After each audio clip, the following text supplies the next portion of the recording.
주식 투자 심플하게 충분하게 스텝스. 삼성전자의 로봇 TF가 있었는데 이걸 팀으로 이제 격상시켰다는 것이 주가 상승을 일본에 의존하는 부품을 국산화에 성공하는 시총이 한 2,550억 되는데 매출이 4천억이에요.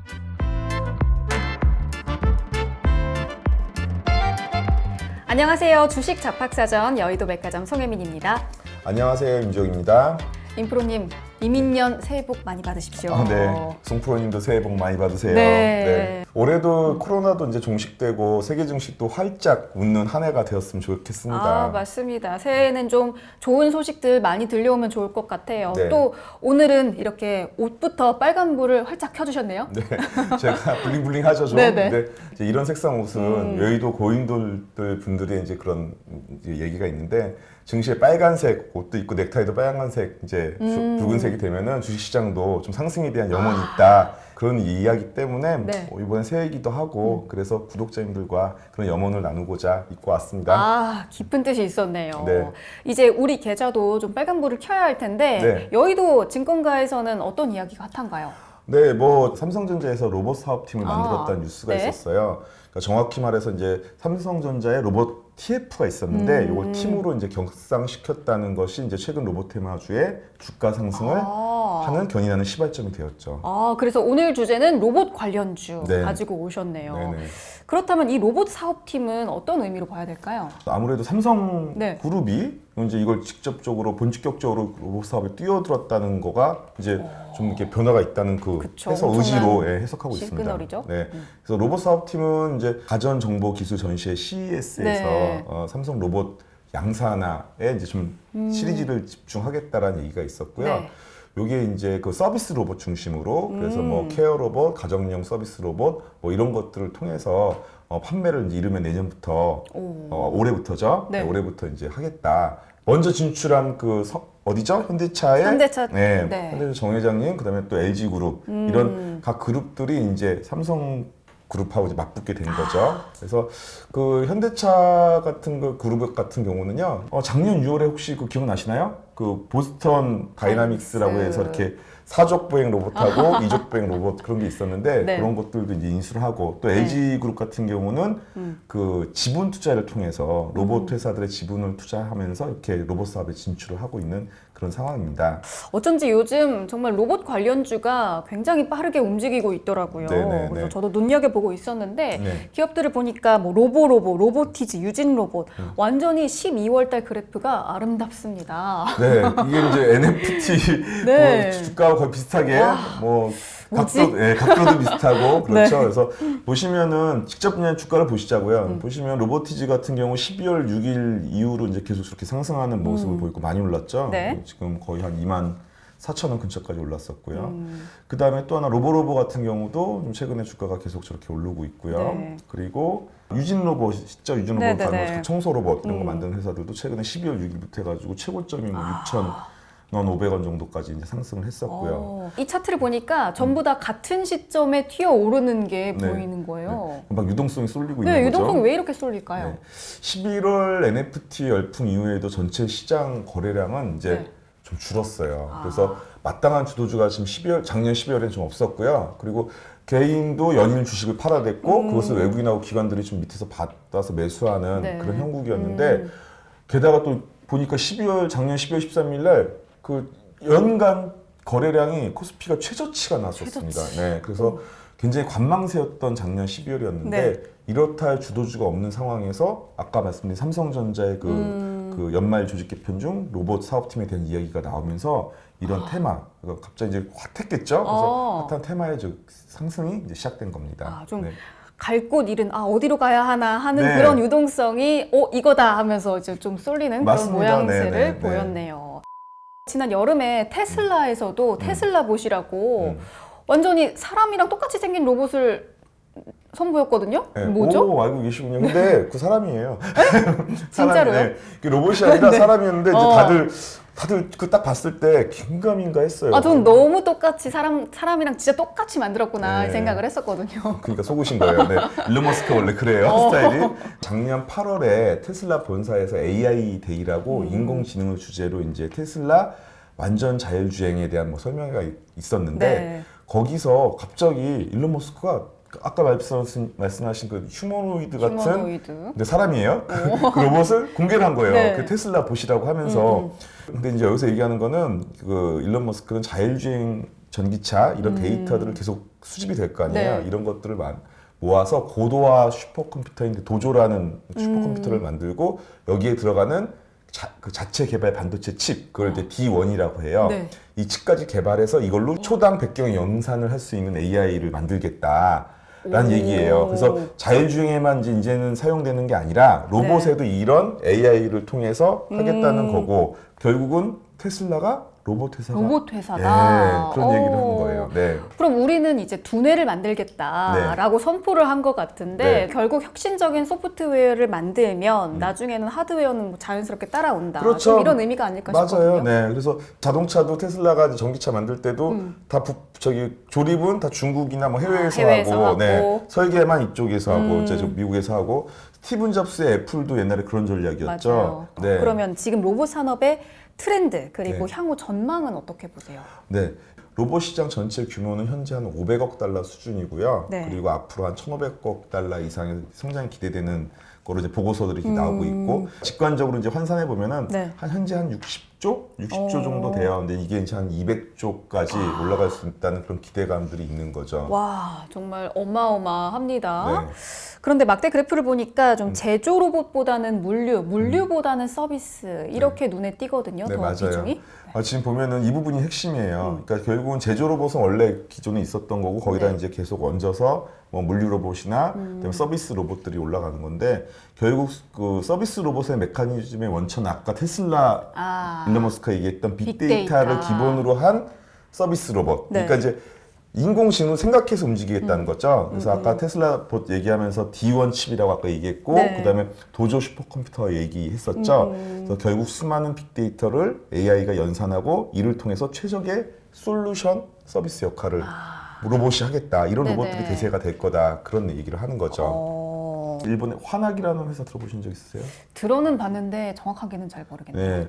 근데 환학이라는 회사 저도 이제 이번에 리포트 보고 알게 된 건데요. 네. 이게 산업용 로봇 만드는 회사예요. 근데 중견 기업인데도 불구하고 시총이 약 5조엔, 하나로 한 50조. 50조. 네, 50조. 와, 그죠? 중견 기업인데 시총이 50조면 정말 우리나라랑은 비교가 안 되네요. 네, 맞아요. 이 회사는 일본 후지치에서 독립해서 설립된 그 산업용 로봇, 네. 로봇 머신을 만드는 회사인데요. 일본의 다른 로봇 회사가 이제 뭐가 있냐면 야스카와 전기라는 회사가 좀 대표적으로 있고 네. 독일에는 쿠카 로봇 회사가 있어요. 그래서 이런 비슷한 회사들하고 이제 견줄만한 그런 회사고요.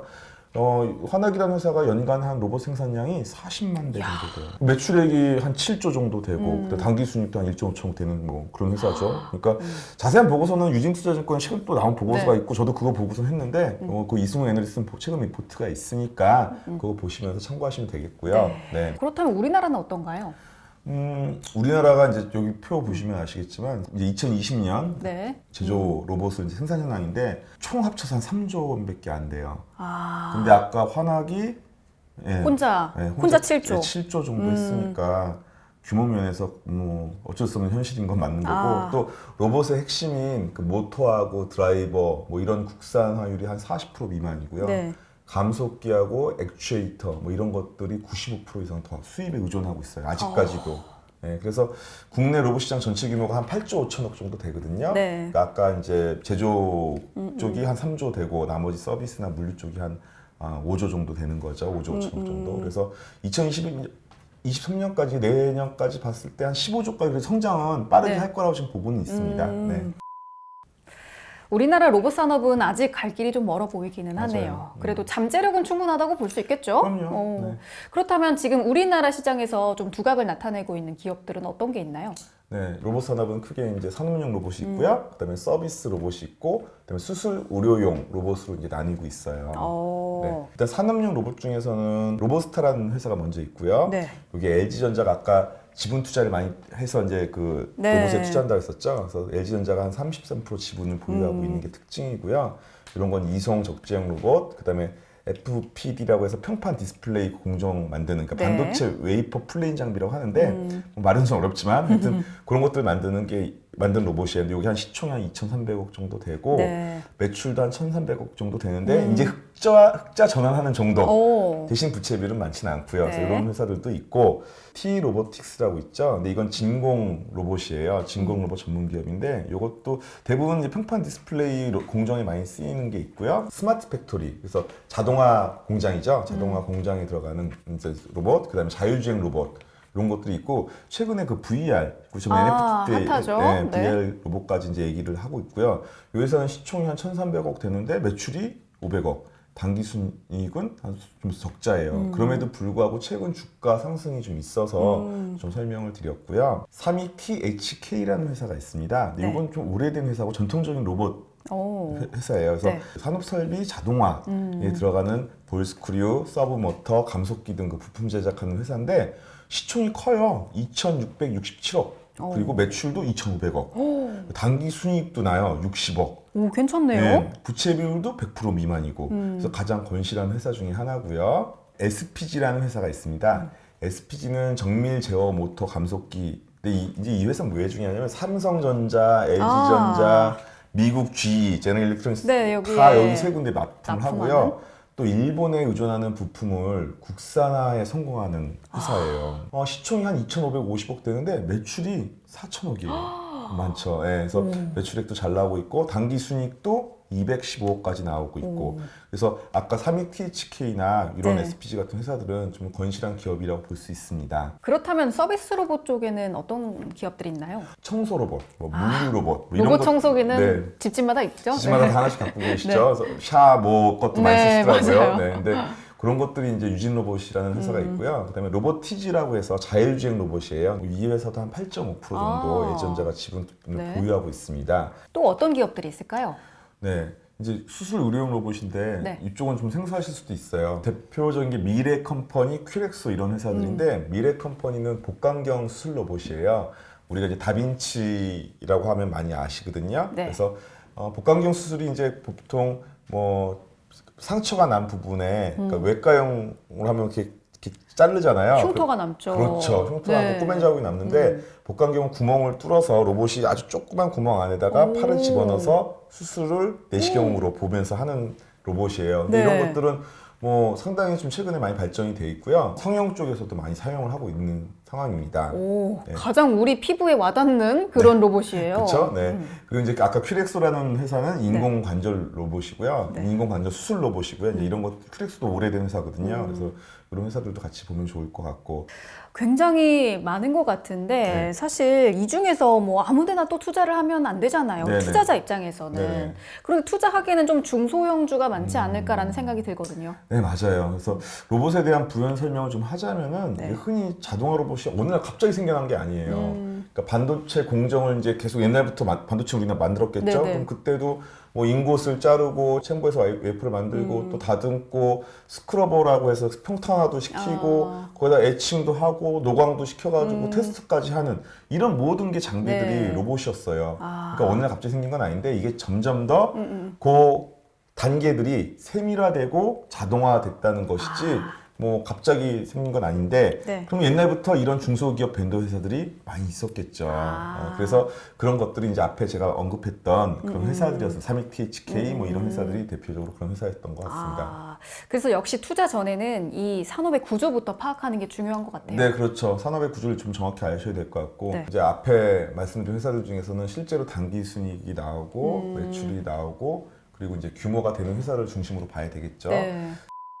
그렇다면 또 이 로봇 쪽을 ETF로도 투자할 수 있을까요? ETF 말씀 잘하셨어요. 저번에도 우리가 NFT 할 때 ETF 네, 얘기했었죠. 맞아요. 배당할 때도 ETF 찾아봤었고. 근데 이게 ETF가 국내에 상장된 게 하나 있더라고요. 그래서 있어요? 코덱스 글로벌 4차 산업 로보틱스라 합성 이렇게 돼 있죠. 그래서 이게 뭔가 저도 이제 네. 종목 들어가서 봤더니 이게 결국 국내 로봇 얘기하는 게 아니라 이제 글로벌 그러니까 저희 그 글로벌 ETF 상장되어 있는 ROBO라는 ETF에 대해서 투자하는 그런 국내 ETF예요. 그 기초 지수로 만든 ETF예요. 그래서 결국은 이거는 국내 ETF는 해외 ETF를 기초로 만든 거니까 그냥 해외 ETF를 보면 되겠죠? 아, 그렇네요. 네. 그럼 해외 ETF는 어떤 것들이 있나요? 크게 두 가지 있어요. 그래서 BOTG라는 ETF가 있고요. 그다음에 ROBO라는 ETF가 있어요. 네. 근데 이제 BOTG는 요 그래프에 보시다시피 서비스 분야 로봇이라고 보시면 될 거고요. 그다음에 ROBO는 전통 산업 로봇 비중이 더 큰 ETF라고 보시면 됩니다. 그래서 요 그래프 보면은 BOTG가 기계류가 37%뭐 당연하겠고, 근데 건강용품이 들어가 있고, 꽤 많이 들어가 있네요. 다각화 금융업이 또 들어가 있죠. 그래서 이건 약간 서비스 쪽에 네. 로봇이 이제 전통적인 산업에다가 조금 서비스 쪽을 넣은 거고요. 그다음에 ROBO 같은 경우는 기계류, 반도체, 소프트웨어, 전자제품, 상대적으로 건강용품 좀 비중이 적죠. 그렇네요. 그래서 이런 것들은 약간 요거는 이제 그 전통적인 산업 비중이 좀 높은 로봇이라고 보면 될 거고요. 앞서서 글로벌 시장 약간 팁을 드렸던 것 같은데 기억나실지 맞아요. 모르겠어요. 서비스 쪽이 더 성장세가 좋다. 좋다고 아까 네, 나왔었죠. 그러면은 앞쪽을 조금 더 눈여겨보면 좋을 것 네, 같아요. 맞습니다. 그래서 차트도 한번 제가 이제 로봇 ETF 수익률 추이를 좀 봤더니 뭐 당연히 이제 벤치마커인 스탠다드 포어스 500 지수를 아웃퍼폼 하고 있고요. 네. 로봇 그 ETF들이 게다가 아까 BOTG 그 ETF가 조금 ROBO보다 조금 더 아웃퍼폼 하고 있죠. 네. 앞서 말씀드린 거하고 일맥상통한 그렇네요. 얘기가 되겠죠. 오. 네. 끝으로 제가 한 말씀 더 드리자면요. 글로벌 대형 로봇 회사는 제조용 산업용 로봇보다는 빅데이터를 아까 일론 머스크가 얘기한 것처럼 네. 똑똑한 것 같아요. 일론 머스크 진짜. 일론 머스크가 얘기한 것처럼 대단한 사람이에요. 네. 빅데이터를 기반으로 한 AI 로봇들을 앞으로 만들 것으로 보고 있고요.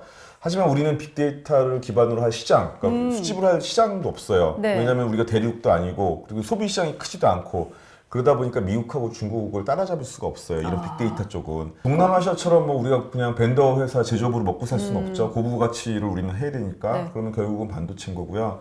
이런 AI를 구현할 수 있는 프로세서를 만드는 그런 그 CPU나 그다음에 램, 롬 이런 반도체들을 만드는 게 제일 부가가치가 높은 산업이라고 보고 있습니다. 아, 지금까지 쭉 이렇게 로봇 산업 이야기를 하다가 이렇게 반도체 쪽으로 싹 돌아온 느낌이네요. 네, 기승전 반도체죠.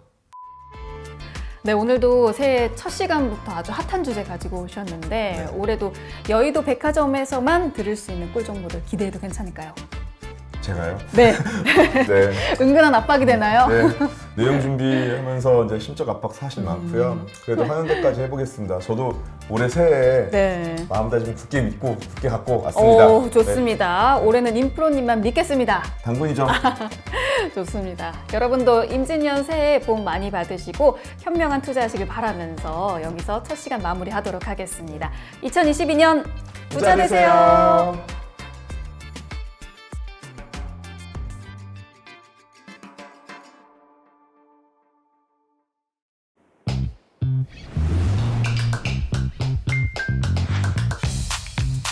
자유롭게